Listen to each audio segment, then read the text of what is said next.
Patty Hunter, and this is my show, Patty's Page. Today I have two wonderful guests. They are friends of mine. One is Thiha. Thiha. How do you pronounce your last name? Kyi. Kyi. And this is Myo Myint. Myo Myint. Hello. So, the reason why I have you here, I've had you over a year since I last interviewed you.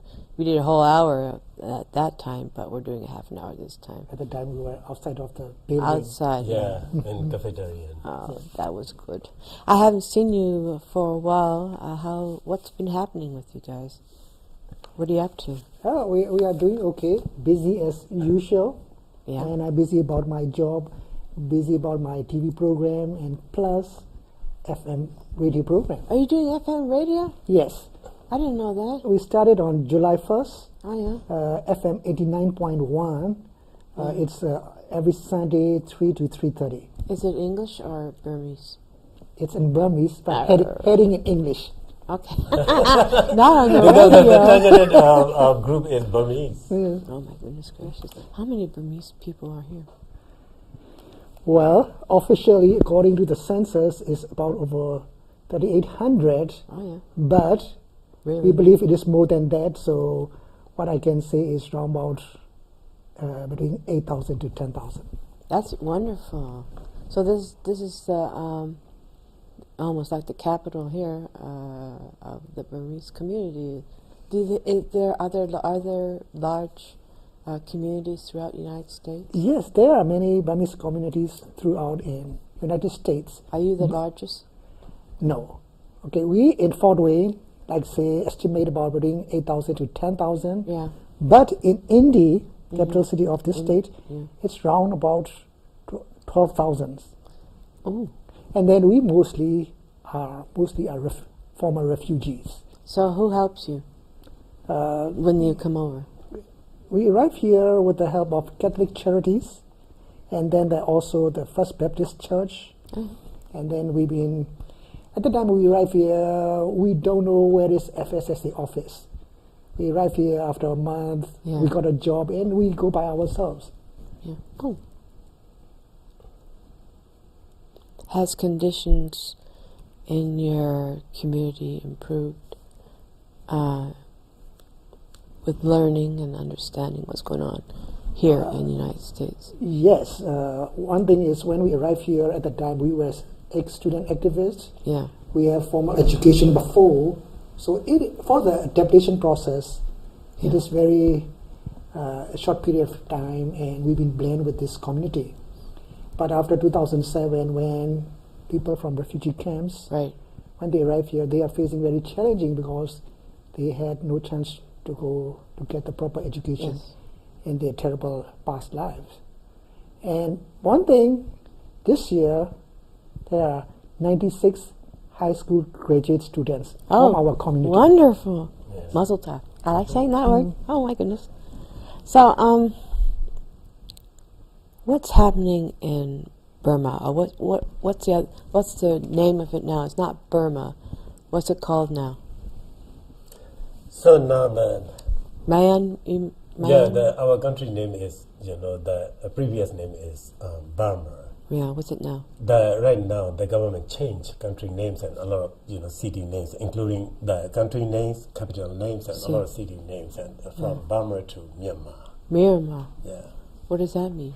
So Burma stands for all of the ethnic groups and all tribes who live in Burma. Yeah. But and then Myanmar stands for just one of the 8 major ethnic groups. That's not right. So, but actually, in Burmese language, Myanmar stands for the one major ethnic group. Oh. Who changed that? The military regimes after they took over the state powers after 1988 pro-democracy uprising were crashed down very severely by them. They took over the state power and then they changed country name. So, are you still, are your people still underneath that regime, still being held down, held back in your country? Do you still have that military regime? Yeah, after after they took over the state power, in 1988, Right. and then they held the first general elections, and controlled by the military regimes. Oh. So in that elections, and then the NLD, National League for Democracy Party, led by Aung San Suu Kyi. Ah, let's show a picture of her. Yeah. They're zooming in, and they're going to be getting. Oh, that's nice. Do it this way. No, that's okay. That's what's her name again? Yeah, her name is Aung San Suu Kyi. She is daughter of our national hero, our independence hero. Her father's name is General Aung San. We regard her father as a George Washington of Burma. Oh, Our national hero. So she's taken over. So and in the 1990 elections, and then the NLD, National League for Democracy Party, led by led by her. So her party, won landslide. But and then the then military regimes promised to the international communities after elections, But they will transfer the state power and they will go back to military barracks. But actually, when her party elected landslide, but they denied to transfer the state power. Instead of the hand over the state power to the elected body, they arrested all of the member of parliaments and all of the democracy activists. Oh, that's and all not of right. Politicians. So she was in house arrest? Yeah, how long? 24 years of 24? her. No, 24 years of her. Just 15 years. 15 years out of her 24-year political life. Oh, she was house arrest. House arrest 15 years. So now she is free. She's free. Yeah, she's free, and she was elected by the people for the representative of the Congress, like the parliament member. Now she is in parliament. Does she have still problems with the regime? She's still fighting for freedom. Yeah, she in her political lifetime, she always demand democracy, freedom, human, justice, humane, equality. Yeah, equality. So you were last February. You were at the UD during Human Rights Week. What was that all about? What you talk about? Yes, What's UD? Yeah, and the last February, in Human Rights Weeks, and then I was invited by the University of Kentucky. Oh! Yeah, University of Kentucky. So I went there and then meet and talk to the students from there. And then other organizations and right organizations, they invite me to talk about and to explain about the Burmese past and present political situation, especially human rights abuses committed by the military regimes inside Burma. Yeah, I've heard stories about what. Yeah. We talked about that the last show. Yeah, sure. Are they still doing that? Yeah, and then now the military regimes, they change, everything, like the country names, city names, their government names. They change their, military uniform to civilian clothes. But they change everything except politics. Except themselves. Except politics, they change everything. But right now, they call themselves, we are civilian government. We have the constitution, state constitutions. We have the parliament. We are the elected body by the people. Yeah, right. And then actually they deny to free all political prisoners. They deny to make the peace dialogue among the ethnic armed resistance group. They deny to negotiate with the other right organizations and other international communities. Do you think there's ever going to be peace in your country? Yeah. Thiha? You mean it's about peace in my country? See. Because my country was ruled by the military dictatorship for 50 years. Oh, that's a long time. It was corrupted. Right. Had a lot of problems. Everything was chaos underneath. Because when they talk to the international, when they talk to the people, everything's smooth. If you read newspapers in the newspaper, if you read the news in the newspaper, you will see many bad news, right? Right. In Burma, it's very different. If you want to be happy, peace, read newspaper. Everything is very good, Censored? and all are good, So, in reality, it's not. Yes. So they're far from reality for a long, long time. So when they start a little open up, all the problems pop up. Well, yeah.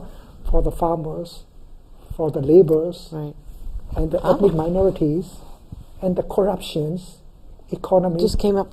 Everything's pop up now. Uh-oh. Because they cover under the carpet. So they And don't. now so it's people really are confused.